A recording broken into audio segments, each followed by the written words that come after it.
qaybaha kala duwan ee shacabka ku dhaqan magaalada Boosaaso ayaa waxa ay sheegeen in ay aad u doonayaan musharaxnimada Asad Cabdullaahi Diyaano waxaana ay sheegeen in ay doonayaan dad la socda shucuurtooda iyo waliba danaha gaarka ah ay leeyihiin iyagoo ka soo horjeestay musharaxiinta kale ee dibad joogga ah shacabka qaybihiisa kala duwan ayaa waxa ay sheegeen in ay aad u danaynayaan garab taagan yihiin musharaxa cusub ee xilka madaxtinimada dowladda Puntland ee Asad Cabdullaahi General Asad Cabdullaahi ayaa goordhow ku dhawaaqaya musharaxnimada xilka madaxweyne ee dowladda Puntland ee 2019 Bismillahir Rahmaanir Rahiim أنا مقعد وياه عبد الرزاق أحمد موسى كانت إنسان سراكيش عيدمدا بنتولان وحنا هالكان هنبليو يبغادين وقدرينا مشرحة ضلني يرضى وأنا مدبدا سادالين سويني إنه مالها كم ده وكل واقع دونه إنه مشرح وياه ومد بنتولان وإنه استاجوا أما وقعه سيدو أبد بعدين لها أما وصل متبحين لها ضل كان لبعتوين كإلى الدرسين والله بعتن كسرنا labaatan la soo dhacay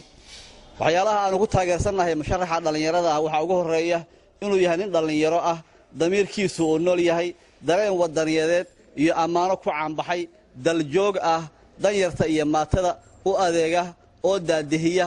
ammaanka lagu seexdo maanta oo aynu Puntland ku naaloonayno u guntaday oo qayb lixaad leh ka qaatay waxaan rajaynaynaa in ilaahay xilkaas uu kacay la garab galo waxaan rajaynaynaa in ay noqoto doorkii ama albaabkii dhalinyaradu ay ka soo gali lahayd hannaanka siyaasadda ee wadanka ilaahay idankii waxaan rajaynaynaa in xildhibaanada 66 ah ee baarlamaanka Puntland ay dooran doonaan musharaxaas dhalinyarada ah wadaniga ah ammaanada ku caanbaxay iyo wadaniyada damiirkiisu nool yahay da'yarta ah daljooga ah oo aan baasaboor shisheeye ama dibadda ka yimi aan wadan war u haaya ama xogogaal u ah xaaladda wadanku uu ku sugan yahay wabillahi tawfiiq والله على ما أقوله وكيل والسلام عليكم ورحمة الله وبركاته. بسم الله الرحمن الرحيم الحمد لله رب العالمين. مركور سمعي وشبرت عبد الشكور حاج مراء قدوميها على الدجال كمسوق ماسوقة بنتلان وان صود ويننا قف كستا ومشرحة وأنكو إيمان سين مسوق ماسوقة ورفضل كان إن خرم مريو كلام الدجال لما مسوق ماسوقة أفدا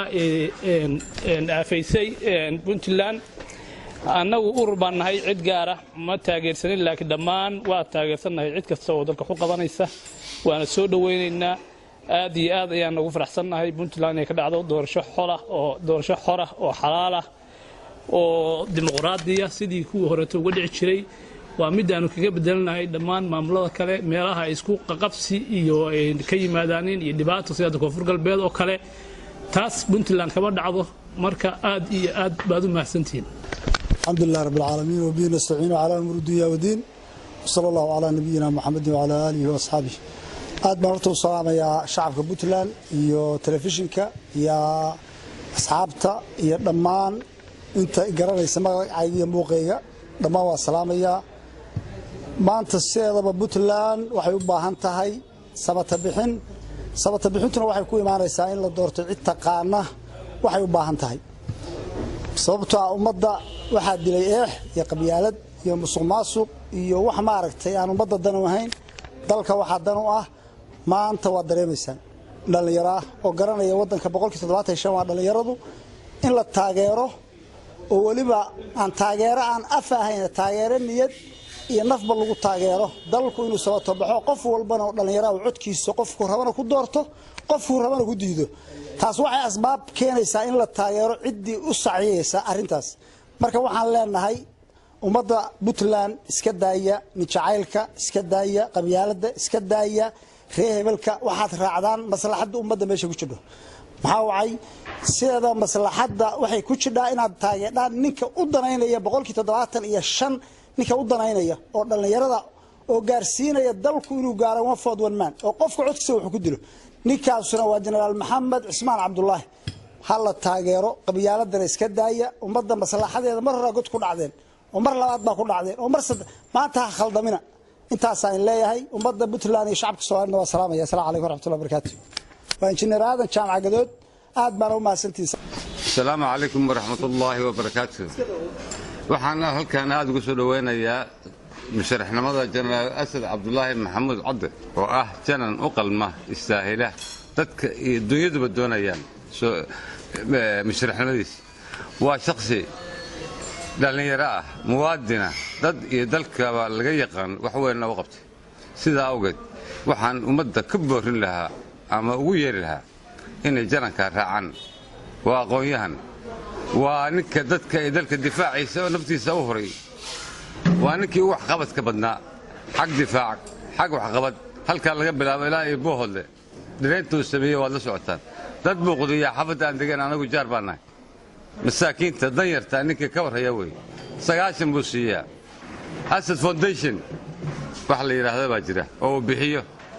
او نيبر هوركيغا ايجاركا انت لها كل يقانان او بخيو سيده اوغد أسد بحال الله تاجرة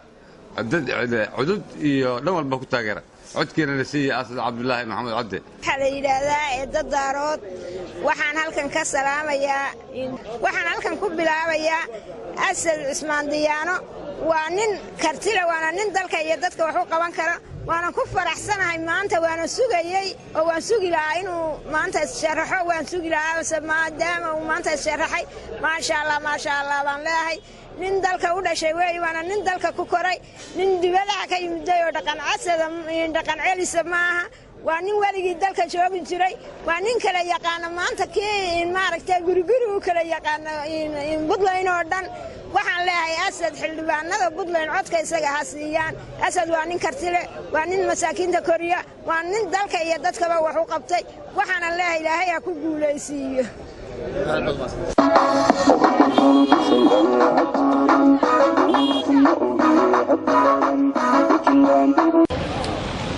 kuwaasi waxay ahaayeen qaar ka mid ah bulshada ku dhaqan magaalada Boosaaso oo aragtidooda ka dhiibtay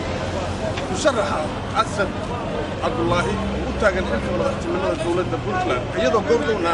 la filayo inuu ku dhawaaqo xilkiisa musharaxnimada ee madaxweynaha dowladda Puntland ee 2019 Xuseen Madar TV-ga Somali News magaalada Boosaaso.